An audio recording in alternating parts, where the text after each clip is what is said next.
কুষ্টিয়ার দৌলতপুর উপজেলার ৪০ পাড়া সীমান্ত পদ্মা শাখা নদীর ওপারে দেশের বিপুল পরিমাণ অরক্ষিত ভূমি উদ্ধার ও বাংলাদেশ সীমান্তে সীমানা পিলার স্থাপন করার লক্ষ্যে ওই অরক্ষিত অংশ পরিদর্শন করেছে বিজিবি।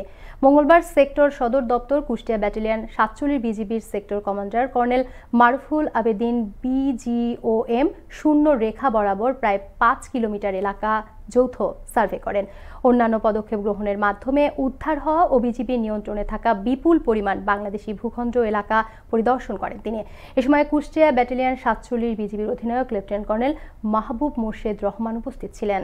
আপনারা লক্ষ্য করেছেন এটা বিপুল পরিমাণ জায়গা যেটা আমাদের নিয়ন্ত্রণে আছে।